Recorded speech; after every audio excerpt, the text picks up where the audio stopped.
ఇక్కడ వచ్చేసి అయితే చికెన్ ఫ్రై అయితే చేశానండి. ఈ చికెన్ ఫ్రై అయితే చాలా టేస్టీగా ఉంటుంది. సాంబార్ ఎంబడైనా, మన పప్పు ఎంబడైనా, మనకి ఇక్కడ పచ్చడి ఎంబడైనా పక్కకు పెట్టుకొని అయితే అంచుకైతే తినాలండి. ఉట్టిగా అయినా తినేయచ్చు. ఇది పిల్లలు అయితే ఉట్టిగైనా తినేస్తారండి. పెద్దోళ్ళు పిల్లలు ఇట్లా ఫ్రై చేసుకుంటే టేస్టీగా ఉంటుంది. ఇది ఎలా చేశానో చూద్దామా. ఇక్కడ వచ్చేసి అయితే చికెన్ అయితే మంచిగా కడిగి అయితే పెట్టుకున్నాను. దాంట్లో అల్లం పేస్ట్ అయితే వేసుకున్నానండి. ఇక్కడ నేను కిలో చికెన్ అయితే తీసుకున్నాను. చిన్న చిన్న ముక్కలు కొట్టించుకొని, చిన్న ముక్కలు కొట్టించుకుంటే దానికి ఉప్పు కారం అంతా బాగా పడుతుందని చిన్న ముక్కలు అయితే కొట్టించుకున్నాను నేను. దాంట్లో ఏమో పసుపు అయితే వేసుకున్నాను, కారం వేసుకున్నానండి. మనకు రుచికి సరిపోయేంత వేసుకోవాలా. ఎక్కువ కారం వేయొద్దు, మనం మిరియాలు వేస్తాం కదా. మిరియాలు, పట్ట లవంగ ఇలాచి, మిక్సీ పట్టి అయితే వేస్తాము. ఎక్కువ వేసుకోవద్దండి కారము. మనం తినే అంతనే మనకు ఎంత సరిపోతుందో, మన కూరల ఎట్లా వేసుకుంటామో దానికన్నా కొంచెం తగ్గించి వేసుకోవాలా. వేసుకున్నాక ఉట్టి ఉప్పు, కారము, పసుపు, అల్లం ఎల్లిగడ్డ పేస్టు ఇది వేసి కలిపి ఒక అరగంట అయితే నాననీయాల. దానికి అంతా ఉప్పు, కారం, పసుపు అంతా పడుతుందండి. మంచిగా పట్టాక అప్పుడు మనం ఫ్రై అయితే చేసుకోవాలండి. ఈ ఫ్రై అయితే చాలా బాగుంటుంది, టేస్టీగా అయితే ఉంటుందండి. చాలా మంచిగా కూడా ఉంటుంది. మీరు కూడా ఒకసారి ట్రై చేసి అయితే చూడండి ఎలా అవుతుంది ఫ్రై. కామెంట్ చేయండి. నేనైతే మంచిగా కలిపి అయితే పెట్టుకున్నానండి. ఒక ఒక అరగంట బాగా నాననిస్తాను.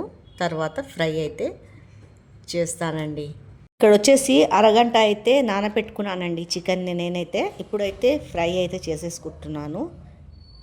చూడండి, నేనైతే మొత్తం మసాలాలు పట్టే వరకు ఉప్పు, కారం, పసుపు దానికి ఒక అరగంట పెడితే మంచిగా పట్టిపోతుంది.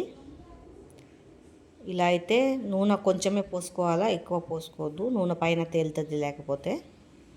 ఫ్రై అయితే చేసుకుంటున్నానండి.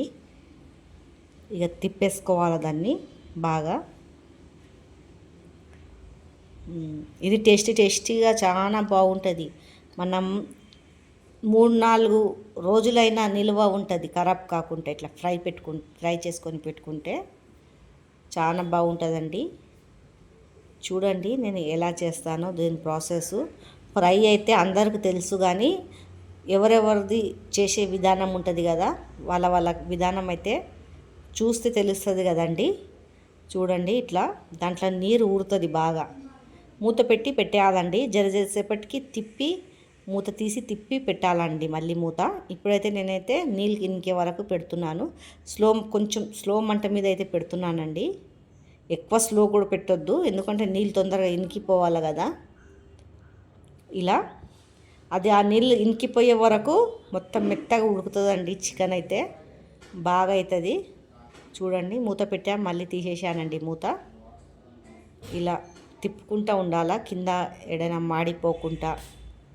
నేనైతే చూడండి మొత్తం నీళ్ళైతే ఇనికిపోయాయి. ఇప్పుడు పట్టాలు, లవంగాలు, ఇలాచీలు అవి ఉంటుంది కదండి, దాంట్లో మిరియాలు వేసేసి మిక్సీ అయితే పట్టి పెట్టాను. పైనుంచి అది వేసుకుంటే చాలా టేస్టీగా ఉంటుంది మిరియాలు వేసి. ఇది మిరియాలు వేసి అయితే ఫ్రై అయితే చేస్తున్నాను. చూడండి మొత్తం ఇనికిపోయినాయండి నీళ్ళన్నీ. ఇప్పుడు మిరియాలు వేసి మళ్ళీ మూత పెట్టి పెట్టేయాలి. మంచిగా దానికి మిరియాలు పట్టేటట్టు కలుపుకోవాలా. ఆ ముక్కకు అంతా నీళ్ళంతా ఇనికిపోయిందండి. ముక్క కూడా ఉడికిపోయింది బాగా. పైనుంచి మిరియాలు వేసి ఇలా తిప్పుకొని పెట్టుకోవాలా. అంటే అప్పటికప్పుడు మిరియాలు వేసి ఇట్లా తిప్పి దింపేయొద్దండి, మంచిగా కలవాలా. కలిసినాక ఇట్లా మసాలాలన్నీ దానికి, మిరియాలు మసాలాలు, తర్వాత మూత పెట్టాలండి. చూడండి, కింద కొంచెం మాడిపోయినట్టు అవుతుంది. ఏం కాదండి, మాడిపోకుండా కలుపుకుంటూనే ఉండాలా. సేపటికి మంచిగా ఫ్రై లాగా అవుతుందండి. దాని కలర్ బాగా వస్తుంది పైన, ఇట్లా ఫ్రై అయిపోయేలాగా. చాలా టేస్టీగా ఉంటుంది. మన దేని ఎంబడైనా తినొచ్చు, పప్పు ఎంబడైనా, సాంబార్ చేసుకున్న, రసం ఎంబడైనా చాలా బాగుంటుందండి. ఇది ఖరాబ్ అయితే కాదు, నిల్వగా కూడా ఉంటుంది. వారం రోజులైనా బాగా నిల్వగా ఉంటుందండి. ఇది ఖరాబ్ అయితే కాదు అస్సలకి. మొత్తం ఇట్లా ఫ్రైలాగా గట్టిగా అయిపోతుంది ముక్క. చాలా మంచిగా ఉంటుంది. మనకెప్పుడైనా కావాలనుకుంటే ఇలా ఫ్రై చేసుకొని తినొచ్చండి. ఉట్టిగా అయినా తినొచ్చు. ఇది చాలా బాగుంటుంది. మీకు ఈ వీడియో నచ్చినట్లయితే లైక్, సబ్స్క్రైబ్ అయితే చేసుకోండి.